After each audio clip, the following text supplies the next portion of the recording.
읽으신 본문 다 아시는 본문이시죠? 예. 여러분들은 그러면 몇 문화 정도 받으실 것 같으세요? 몇 거울 정도 받으실 수 있으실 것 같으세요? 10문화를 받으실 것 같으세요? 할렐루야. 네. 이 왕이 10거울도 주고 5거울도 주고 그러니까 이 땅에서 집 없는 서름을 겪었던 사람들은 일단 많이 챙기고 봐야 되겠다 이 생각도 들기도 하고요. 또 땅을 가져보셔서 땅이 많은 게 얼마나 나에게 이득이 되는가 이거를 아시는 분들이라면 그래 이번 기회에 조금 넓은 땅을 좀 챙겨볼까 하는 마음에 여러 고울을 받기를 원하는 그런 분도 있으시리라 생각합니다. 저도 많이 갖고 싶습니다. 예.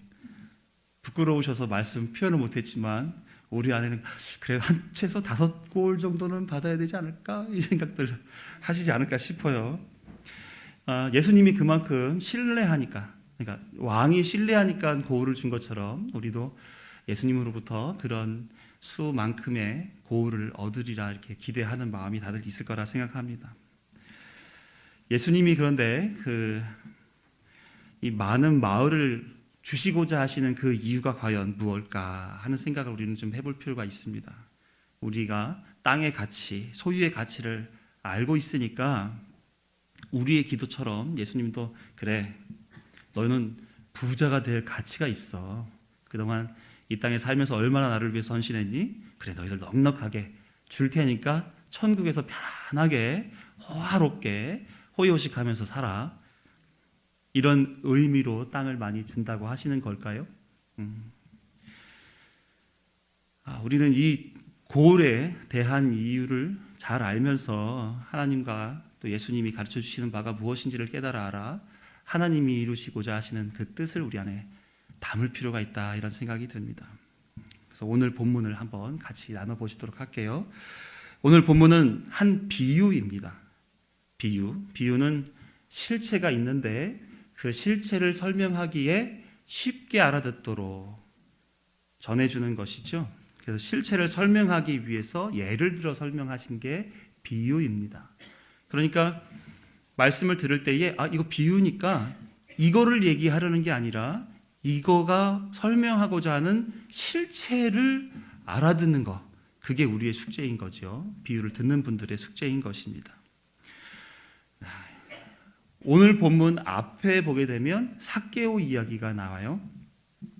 예수님이 삭개오를 찾아오시면서 19장 10절에 말씀하신 것처럼 인자가 온 것은 잃어버린 자를 찾아 구원하려 함이니라. 이게 예수님이 삭개오를 찾아온 이유예요. 구원하시기 위해서, 그에게 하나님 나라를 허락해 주시기 위해서 예수님이 오신 것입니다. 삭개오와의 만남은 하나님 나라와 당신의 백성에 대한 구원을 설명하고자 하는 사건이고요. 그 사건에 대하여 예수님이 이렇게 말씀하고 있는 동안에 사람들이 예수님 주변에 모여왔단 말이에요.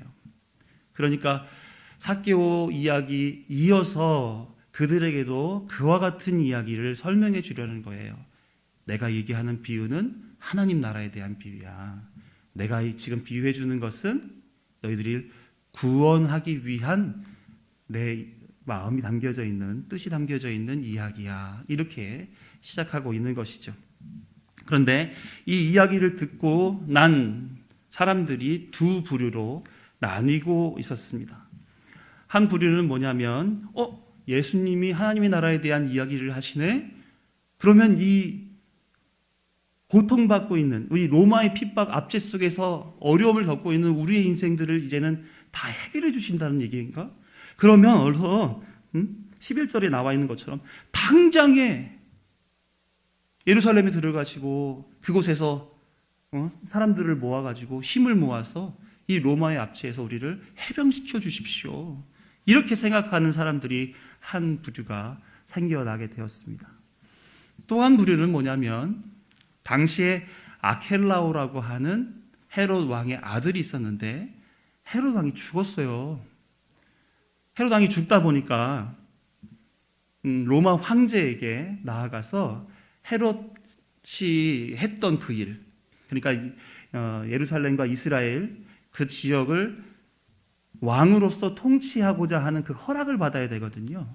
근데 아켈라오가 이제 로마 황제 아우구스투스한테 갔었을 때 사람들이 사신을 보내요. 사자를 보내요. 그래서 로마 황제한테 이 사람 너무 포악하니까 왕으로 세우면 안 됩니다. 상소를 올리고 사람들 여럿을 보내가지고 이 아켈레오가 왕 그리고 통치권을 허락받기 이전에 황제를 설득해 놓은 거예요. 결국은 이 아켈라오는 헤롯이 되어서 돌아오지만, 헤롯은 직분입니다. 왕 직분이에요. 돌아오지만 왕권이 없이 통치권만 가지고 돌아오게 됩니다. 사람들이 다 그 사실을 알고 있었어요. 그때 예수님의 비유가 그와 같은 방식의 비유인 겁니다. 내가 비유로 얘기하는데 어떠한 귀한 사람이 왕위를 물려받고자 먼 여행을 떠나게 돼. 이렇게 얘기하는 거죠. 그랬더니 거기에 있는 사람들 중에 한 부류는 이런 거예요. 그가 오기 전에 우린 반대할 거야. 이렇게 얘기하는 겁니다. 마치 아킬레오 그 당시에 있었던 동일한 사건처럼 예수님이 왕 되는 거 싫어. 이와 같은 마음을 가진 사람들이 있었던 것이죠.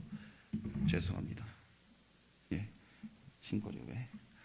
자, 그래서 두 부류의 사람, 한 부류의 사람은 예수님이 속히 이 이스라엘을 일으켜 세워서 로마로부터 해방받게 되기를 원합니다. 한 부류의 사람들이 생겼고, 자, 또 한 부류의 사람은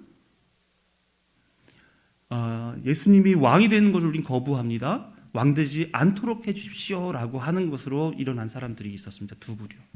자, 여러분들 같았으면 첫 번째가 맞겠습니까? 두 번째가 맞겠습니까? 네, 3번이 맞는다고요? 그렇죠. 3번이 맞습니다. 3번은 뭐냐면 하나님 뜻에 따라야 된다라고 하는 거죠. 이게 곧 예수님의 생각이었습니다. 이스라엘 회복을 바라는 사람들에게 내가 어서 예루살렘으로 들어가 로마에서 압제에서 풀어 이스라엘을 회복해 주겠어. 아니면 반대하는 사람들을 향해 내가 더 노력할 테니까 나를 좀 한번 믿어보고 지켜봐줘. 이랬을까요? 아니라는 겁니다. 예수님은 사람들과의 생각 너무나 달랐습니다. 이스라엘의 회복도 반대하는 이들을 설득하는 것도 아니었습니다. 예수님은 하나님의 뜻을 따르는 것, 거기에 예수님의 생각은 이르러 있었던 것이죠. 그것이 예수님이 오신 목적이고 그것이 예수님이 하시고자 하시는 내용의 본질이기 때문에 그렇습니다. 그래서 그것을 설명하고자, 그 두 부류의 사람들에게 설명하고자 비유로 얘기하고 있는 거예요. 비유를 잠깐 소개하자면 13절에 어떤 귀인이 왕위를 받아가지고 오려고 먼 나라로 가게 되었습니다. 먼 나라라고 한 얘기는 오래 걸린다는 얘기입니다. 언제 돌아올지 모른다. 그런데 자신의 종이 많았는데요. 그 중에 10사람을 불러요. 그리고 열문화를 내놓습니다. 이 문화, 열문화라고 하는 것, 이 문화는 뭐냐면 100데나리온이에요. 데나리온은 성인 노동자 하루 품삯이 1데나리온입니다. 네, 100데나리온이 한 문화예요. 그러니까 100일 일한 노동자의 품삯이 한 문화. 지금으로 하면 3개월 하고 한 열흘 정도 일한 분이겠죠. 그 얼마를 벌 수 있을까요? 여기 어떤 분은 한 3억 6천만 원 정도 벌을 것 같고 어떤 분은 170만 원 벌 것도 같은데, 아무튼 그 한 문화를 가지고 맡길 테니까 내가 갔다 오는 동안에 장사해서 수고하고 있으라, 이렇게 얘기를 하고 주인은 떠나갑니다. 이 10문화를 각각 나눠 가졌던 한 문화씩 받은 그 사람들은 누구냐면 종이에요. 종은 둘로스라고 헬라어 표현에, 이 사람은 자신의 소유가 없습니다. 주인의 거지요. 주인의 것으로 주인의 명을 따라서 수고하고 노력하여서 소산을 이제 이익을 남겨서 가지고 있으면 그건 누구 거가 될까요? 그 종이 수고했으니까 종 거가 되겠죠. 그렇죠? 네. 종의 것도 주인 거, 주인 것도 주인 거. 그래서 다 주인 겁니다. 그러니까 뭐만 바라보냐면 주인으로부터 칭찬받는 것 외에는 그가 바라볼 것이 없는 거지요. 그래서 주인이 돌아와가지고 그 종들에게 불러서 너희들 얼마씩 남겼니? 물어봤더니 세 사람이 나오게 돼요. 이거는 이제 10사람이지만 세 사람을 부른 것은 세 사람으로도 이 비유의 교훈을 충분히 전달할 수 있기 때문에 그렇습니다. 첫 번째 사람이 저 한 문화 받았는데 지금 10문화가 되었습니다. 착하고 충성된 종아, 너에게 10꼴을 맡기겠다. 이렇게 말씀하셔요. 두 번째 사람에게 너는 얼마나 남겼니? 했더니 한 문화를 받았지만 지금은 5문화가 되었습니다. 그래, 너도 착하고 충성되구나. 너에게 5꼴을 허락하겠다. 세 번째 이제 여기까지만 먼저 얘기를 할게요. 자, 주인의 칭찬은 착하고 충성된 종아였습니다. 그것이 종에게는 가장 특별한 선물이 되는 거죠. 어떻게 보게 되면 종의 입장을 가지고 있는 우리에게도 왕의 입장을 가진 하나님으로부터, 예수님으로부터 받을 가장 좋은 칭찬이 뭘까요? 이 말인 것 같아요. 착하고 충성된 종아, 내가 너에게 허락한 구원을, 하나님 나라를 맛보거라, 소유하거라, 누리거라. 이것이 아니겠습니까? 여기에 덧붙인 말씀이 수고했으니 이제 편히 쉬거라, 아니면 그 돈으로 식구들과 맛있는 거 사 먹어라, 그렇게 하지 않으시고 작은 것에 충성했다, 이렇게 얘기를 합니다. 작은 것에 충성했다. 한 문화를 가지고 10문화를 만드는데 작은 걸까요? 여러분들 사업을 해보신 분들은 아시겠지만 자기 자본금 가지고 그거 자본금의 10배가 되는 수고는 결코 쉬운 수고가 아닙니다. 어려운 수고죠. 그런데 이 주인은 작은 거에 수고했다, 이렇게 얘기를 하고 있어요. 그러면서 10꼴을 주겠다, 이렇게 얘기합니다. 다시 말하면 이런 거지요. 지금 한 문화로 10문화를 만드는 것은 실제 더 특별한 것, 더 큰 것을 맡기기 위해서 시험한 거라는 거예요. 요거는 내가 얘기하는, 내가 주려고 하는, 내가 너에게 허락하고자 하는 가장 큰 것을 위해서 너에게 작은 것을 먼저 시험한 거야. 이해가 되셨지요? 그렇죠? 그래서 착하고 잘하였다 착한 종이여 라고 하는 표현을 그 사람들에게 주었다라고 하는 것은 왕과 같이 함께 그들이 그와 같은 삶의 영역을 같이 누리자라는 것과 다르지 않습니다. 여기서 말하는 것, 다시 말하면 고울을 많이 가진 것, 거기에 부러우면 우리는 지는 겁니다. 다시 말하면 그들이 부러움을 주인으로부터 그걸 받았기 때문에 우리도 많이 받고 싶어, 우리도 많이 수고했잖아 라고 생각하고 된다면 그것은 비유를 잘못 들은 거예요. 그대로 들은 겁니다. 비유가 실체인 것처럼. 그러면 그 안에 더 큰 것을 맡기려고 하는 왕의 그 의도와 목적이 무엇인가, 이런 것을 우리는 헤아려야 된다는 것이죠. 자, 다시 종으로 가서요. 종은 죽도록 일을 하고 와서 주인의 식사를 준비하고 옆에서 수종 들어야 하는 사람입니다. 종의 것은 누구 거라고 했죠? 주인 거. 누가복음 17장 7절에서 10절을 보게 되게 되면 제가 빨리 읽어드릴게요. 너희 중 누구에게 밭을 갈거나 양을 치거나 하는 종이 있어 밭에서 돌아오면 그더러 곧 와서 먹으라 할 자가 있느냐? 도리어 그더러 내 먹을 것을 준비하고 띠를 띠고 내가 먹고 마시는 동안에 수종 들고 너는 그 후에 먹고 마시라 하지 않겠느냐? 명한 대로 하였다고 종에게 감사하겠느냐? 이와 같이 너희도 명령받은 것을 다 행한 후에 이르기를 우리는 무익한 종이라 우리가 하여야 할 일을 한 것뿐이라 할지니라. 종들이 이런 존재예요. 하루 종일 수고하고 와도 주인의 밥상 차려야 돼요. 그 옆에서 물 떠놓고 대기하고 있어야 됩니다. 그렇다고 주인이 감사합니다 종님, 절대 그렇지 않아요. 종은 주인으로부터 그런 명령을 받았으므로 그냥 그 명령대로 행하면 되는 겁니다. 그래놓고 스스로는 무익한 종입니다, 이렇게 얘기할 뿐인 거지요. 그래서 이 지금 종들이 10고울, 5고울을 받은 것은 종이 잘해서 종에게 특별한 선물, 상을 준 그런 것이 아니라 주인의 의도와 목적 하에 두겠다라고 하는 것으로 이해할 수가 있는 거예요. 다시 말하면 어쨌든지 주인 거. 그런데 그 주인이 그들에게 그걸 맡기기 위해서 뭔가를 시험했던 거. 거기서 고울은 이해가 되어야 된다라고 하는 겁니다. 반면에 이제 한 문화를 가졌던 세 번째 종이 와서 당신의 한 문화가 여기 있습니다 하면서 돌려드리게 됩니다. 그리고 핑계를 대요. 제가요, 한 문화를 가지고 그대로 한 문화 가져온 것은요, 당신이 엄한 사람이기 때문입니다. 제가 무서워서 뭘 할 수가 없었습니다. 그 주인에 대한 잘못된 오해가 그에게 있었던 것이죠. 주인이 무엇을 시험하려고 하는지에 대한 의도를 알지 못했던 겁니다.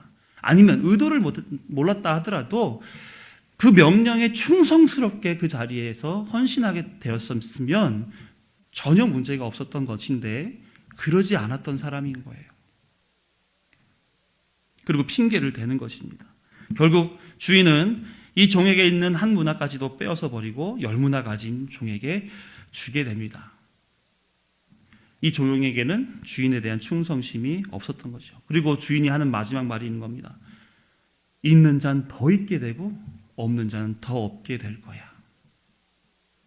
주인이 이들에게 보는 것은 바로 무엇이냐면 충성이었습니다. 얼마나 주인에게 충성하는가, 이것이 주인의 관심입니다. 그것이 얼마나 많은 걸 남겼고 적은 걸 남겼는가, 전혀 그렇지가 않습니다. 누군 10문화, 누군 5문화를 남겼을 때 너는 왜 쟤는 10문화인데 5문화밖에 못 남겼니? 이렇게 얘기하지 않으셨다는 것을 봤을 때 무엇을 보느냐, 양의 문제가 아니에요. 그 본질의 문제입니다. 그래서 이 비유를 이렇게들 해석을 합니다. 왕위를 받아오는 귀인은 예수님을 가리킵니다. 예수님께서 부활 승천하신 후에 다시 돌아올 때까지 당신의 것을 가지고 충성스럽게 살아내는 종에게 칭찬하고 또 포상하여 더 큰 것을 맡긴다라는 얘기죠. 누구 거를 맡긴다고요? 예수님 거, 주인 거, 하나님 거. 그러면 예수님이 부활 승천하시고 재림하시는 그동안에 우리에게 동일한 것을 맡기고 돌아갔다라고 하는 그 비유를 여기서 우리는 확인할 수가 있는데, 그러면 거기서 요구하는 그 충성이라고 하는 것은 과연 무엇인가 하는 거예요. 성경이 말하는 충성은 주인의 뜻을 알고 그 뜻을 따라 성실하게 살아내는 것, 이것이 바로 충성입니다. 주인이 원하는 바를 살아내는 의미의 충성인 것이죠. 그 삶이 힘이 되는지 안 되는지, 고된지 그렇지 않든지, 내게 즐겁든지 행복하든지 그렇지 않든지 상관하지 않고 주인이 원하시면 그대로 산다. 이게 성경이 말하는 충성인 것입니다. 예수님은 당신이 재림할 때까지 당신이 주신 그 한 문화, 이것으로 표현된 예수님이 주신 그것을 그것을 가지고 살아내는 지금 현 시대에 살아가는 사람들에게 말씀하고 있는 거지요. 내가 갔다 오면 이걸로 계산할 거야? 너희들 이거 가지고 평가할 거야? 내가 준 한 문화 가지고 너희들은 얼마나 많은 것을 남기고 있었니? 그것을 내가 보고 충성되구나 충성되지 않구나 판단할 만큼 너희들은 그걸 가지고 살아내고 있니? 라고 예수님이 묻겠다는 겁니다. 그럼 예수님으로부터 우리는 무엇을 받았습니까? 마태복음 20장 25에서 28절 말씀. 예수님이 무엇 때문에 오셨고 무엇을 우리에게 주셨는지를 함께 읽어보죠. 시작. 예수께서 제자들을 불러다가 이르시되 이방인의 집권자들이 그들을 임의로 주관하고 그 고관들이 그들에게 권세를 부리는 줄을 너희가 알거니와 너희 중에는 그렇지 않아야 하나니 너희 중에 누구든지 크고자 하는 자는 너희를 섬기는 자가 되고 너희 중에 누구든지 으뜸이 되고자 하는 자는 너희의 종이 되어야 하리라. 인자가 온 것은 섬김을 받으려 함이 아니라 도리어 섬기려 하고 자기 목숨을 많은 사람의 대속물로 주려 함이라. 아멘. 예수님은 뭐하러 오셨다고요? 섬기러 오셨다는 겁니다. 섬기러. 예수님의 섬김은 하나님이신 자신을 부인하고 이 땅에 성육신 사람으로 오셔서 사람이 죄인으로서 짊어져 가야 할 죄의 멍에를 대신 지시고 사람이 맞아야 할 채찍질, 모욕, 비난, 슬픔, 사망, 영원히 경험하지 않아도 되실 성부 하나님과의 관계를 단절당하는 그런 고난을 감당하셨던 것입니다. 그 예수님의 섬김을 지금 너희에게 주었다. 내가 너희에게 보여주었다. 그 섬김의 결과가 너희 것이 되었다. 라고 얘기하면서 그 섬김의 열매 결과를 받은 우리로서는 뭘로 살라고요? 그 섬김을 따라 살으라고 말씀하고 있는 거죠. 그 섬김이 삭개오와 그 가족에게 구원이 있도록 했고요. 그 섬김이 귀신 들린 자, 문둥병 걸린 자, 안증뱅이, 소경, 그 소망 없는 그들에게 구원이 있도록 해 주었습니다. 뿐만 아니라 그 이후에 수 없는 오고 오는 교회들에게 구원이 있게 하셨고, 지금 이 순간 우리에게도 하나님의 나라, 그 나라의 백성이 되는 구원을 주셨다는 사실입니다. 무엇으로요? 예수님의 섬김으로 말이죠. 그것을 그들에게 문화로 나눠주고, 내가 하나님께 충성하여 여러분들에게, 너희들에게 섬겼던 그것들을 통하여 만들어낸 그것을 너희들에게 한 문화식으로 나눠주었는데, 그걸 아는 종들은 10문화, 5문화를 남기고, 그걸 모르는 종은 그대로 갖다 주는 그런 일이 벌어졌던 것이죠. 그렇게까지 하셨던 섬김, 그리고 나서는 이렇게 하셨어요. 요한복음 14장 6절 말씀 같이 읽습니다. 예수께서 이르시되 내가 곧 길이요 진리요 생명이니 나로 말미암지 않고는 아버지께로 올 자가 없느니라. 예수님 그분이 우리의 길과 진리와 생명이 되어주셔서 하나님께로 나아갈 수 있도록 그것을 섬김으로 우리에게 허락해 주셨던 거예요.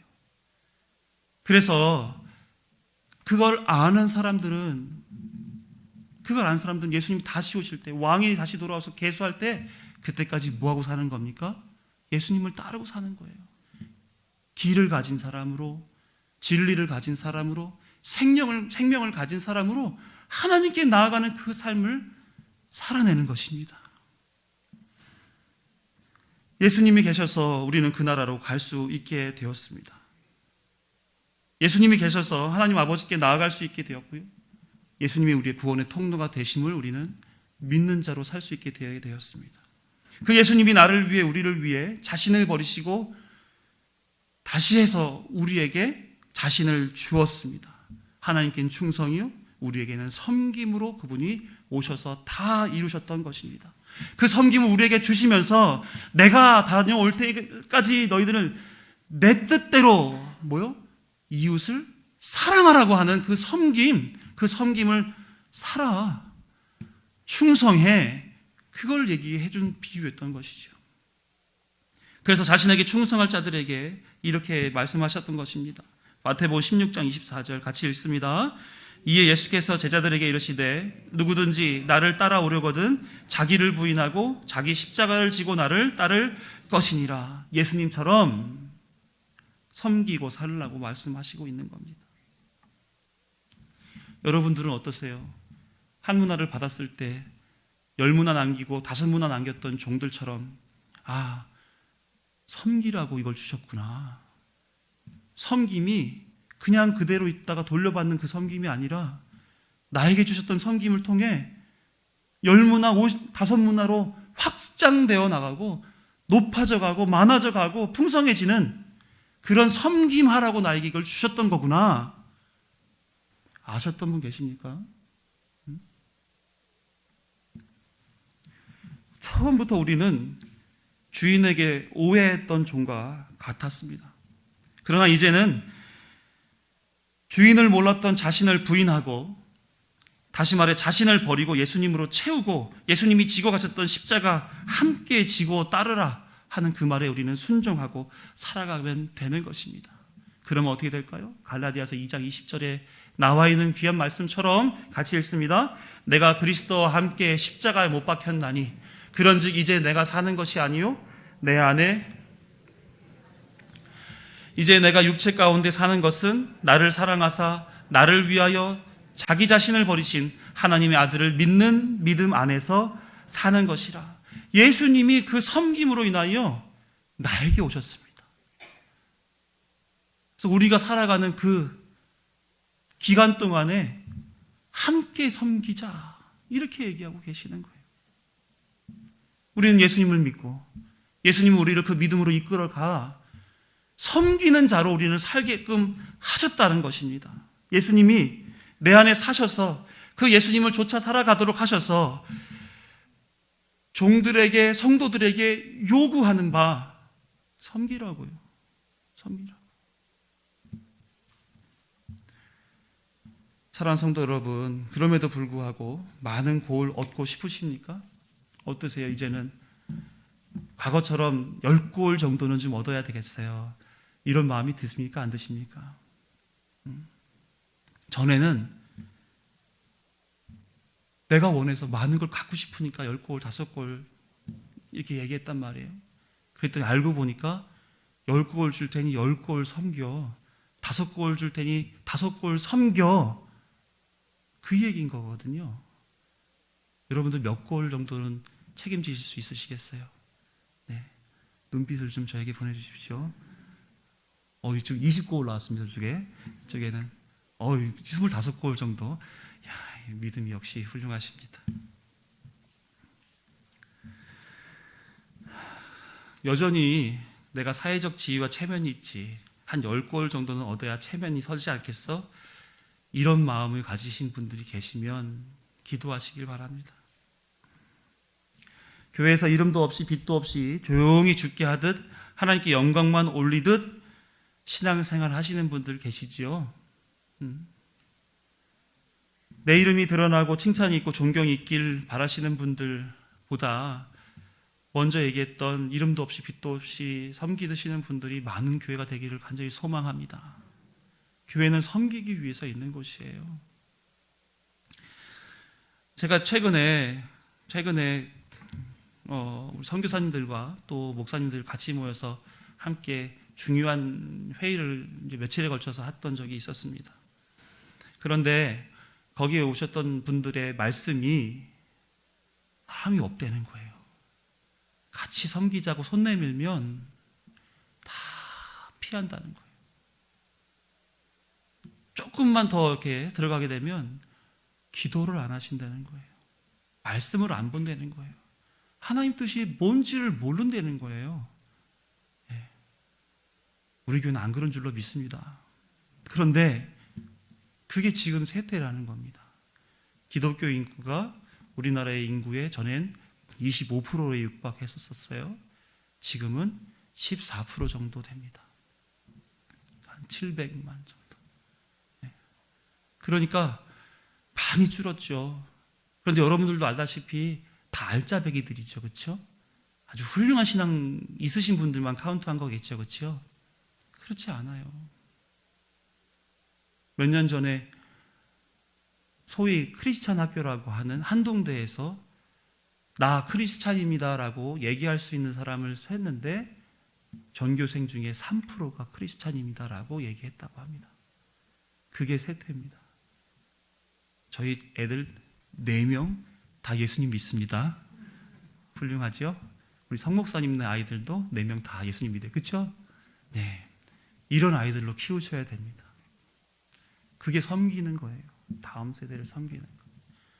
또 교회를 섬기는 것도 여러분들에게 직분이 주어졌습니다. 우리 예수님은 뭐하러 오셨다고요? 섬기러 오셨어요. 그럼 예수님은 뭡니까? 예수 집사님이에요. 예수 집사님, 디콘. 다 섬기시는 거예요. 그러니까 섬기러 오셨다라고 하는 것은 어떤 의미에서는 그냥 내가 도와주고 뭐 챙겨주고 하는 것처럼 보이는 것이지만 더 들어가게 되면 예수님처럼 자기의 생명을 대속제물로 바치는 것까지 이르게 되는 것이 예수님의 섬김이라는 겁니다. 그걸 교회에다가 한 문화씩 나눠준 거예요. 내가 다시 돌아올 때 계수할 거야. 몇 문화를 남겼는지 볼 거야. 남긴 만큼이 나를 아는 만큼이고 남긴 만큼이 내가 너에게 신뢰하여 내 영토를 섬기도록 큰 자리를 줄 이유가 돼. 내 한 문화를 너희들이 얼마만큼 귀하게 여기고 사용하는지 나중에 반드시 계수할 거야. 자신 있으세요? 다시 여쭙겠습니다. 고을을 주시는 이유가 뭐라고요? 섬김. 주인은 돌아와 작은 것에 충성한 자들에게 10골, 5골을 주었습니다. 우리가 먼저 많이 받았으면 좋겠다 부러워했던 그 마을들, 그들은 받았습니다. 그런데 그 땅은 누구 땅이에요? 10골? 주인 땅입니다. 주인이 다스리는 땅에서 주인이 원하시는 바대로 섬기라고 그 고을을 주시는 겁니다. 다시 말해 다스리고 통치하고 군림하고 누리고 즐기라고 주시는 땅, 우리는 지금까지 그걸로 알고 있어서 많이 받았으면 좋겠다 했던 그 땅이 알고 보니까 섬기라고, 높이라고, 세우라고, 헌신하라고 주시는 땅이었다는 사실입니다. 거기 위해서 우린 하나님은 직분을 주셨죠. 우리 장로님들 계시고 권사님들 계시고 집사님들 계시고, 그분들 왜 직분을 받으셨습니까? 왜 가지고 계시죠? 교회를 섬기라고 하는 겁니다. 교회를 섬기라고. 베드로도 작은 벳세다 출신의 어부로 살다가 예수님의 세 마디 말씀, 내가 나를 사랑하느냐, 이 세 말씀에 그 자신이 완전히 무너져 내려버립니다. 예수님은 그 베드로에게 또 한 번 얘기하죠. 내가 이 반석 위에 교회를 세우겠다. 베드로는 그 예수님의 뜻, 그걸 가지고, 사도의 직분을 가지고 전국을 다니면서 교회를 세우게 됩니다. 그리고 십자가에 거꾸로 매달려 죽을 때까지 그에게 직분을 주신 예수 그리스도를 향해서 충성을 다하는 인생을 살다 갑니다. 사도 바울은 교회를 핍박하는 자였습니다. 그런데 다메섹 도상에서 예수님을 만나게 된 이후로는 그의 인생을 자신의 인생으로 살기보다 예수 그리스도의 복음을 전파하는 그 인생으로 살게 됐습니다. 그가 전 로마 지역을 다니면서 교회를 곳곳에 세우면서 복음을 전파하여 섬기는 그런 삶을 살았던 것입니다. 그가 사랑하는 디모데에게, 제자 디모데에게 그는 유언과도 같은 이와 같은 말씀을 남겨요. 고린도후서 4장 5절에서 8절 말씀 같이 읽겠습니다. 시작. 그러나 너는 모든 일에 신중하여 고난을 받으며 전도자의 일을 하며 내 직무를 다하라. 전제와 같이 내가 벌써 부어지고 나의 떠날 시각이 가까웠도다.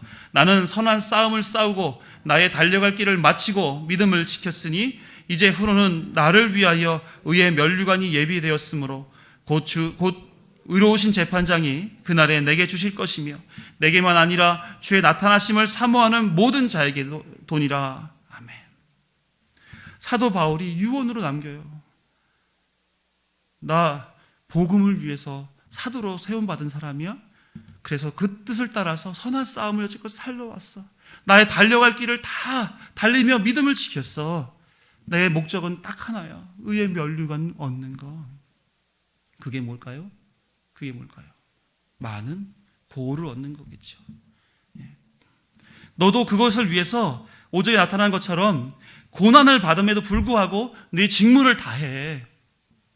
사도 바울이 디모데에게 소위 거꾸로 말하면 너 죽어. 이 인생 살다가 너 굉장히 힘들 거야. 그럼에도 불구하고 넌 이 일을 해야 되는 사람이야. 왜? 하나님이 너를 사랑하시니까.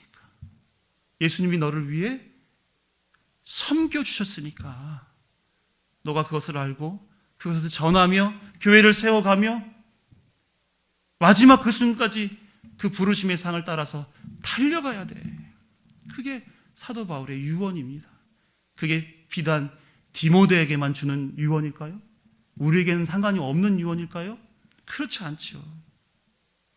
사도 바울이 고울수 눌리자고 이와 같은 귀한 일을 했었겠습니까? 아닙니다. 예수님이 섬김이 어떤 섬김인지를 아니까. 그리고 예수님이 나를 그와 같은 시험의 자리에 있게 함으로 인하여 더 하나님의 큰 뜻을 위해서 나를 사용하시겠다라고 하는 그 마음을 알고 있기 때문에 사도 바울은 거기에 헌신하는 겁니다. 저와 여러분의 직분은 그래서 섬기라고 주신 겁니다. 어른이 되라고, 높아져서 인정받고 존경받으라고, 그러라고 직분 주신 게 아니라 내 이웃을 내 몸과 같이 사랑하라고 주신 겁니다.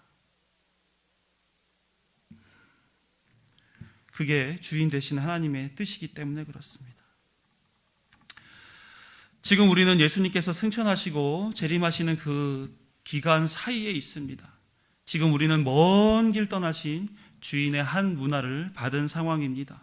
여러분들 예수님의 뜻을 아시기를 간절히 소망합니다. 그 기간 동안에 예수님이 무엇을 원하여 어떻게 살라고 바라시는지 그 사실을 기억하시기를 바랍니다. 뭡니까? 충성하라는 겁니다. 하나님의 뜻을 알고 그 뜻대로 성실하게 살아가라고 말씀하신 겁니다. 그 뜻은 예수 그리스도가 삶으로 보여줬던 헌신, 섬김입니다. 섬김. 그래서 우리는 섬김 때문에, 예수님의 섬김 때문에 이 자리에 왔습니다. 그리고 예수님의 그 섬김을 세상 가운데에 또 교회 안에서 드러내게 하기 위하여 우리는 이곳에 있는 것입니다. 그래서 그것이 표현되는 것만큼이나 우리는 구원받은 백성으로서 드러나지는 것입니다.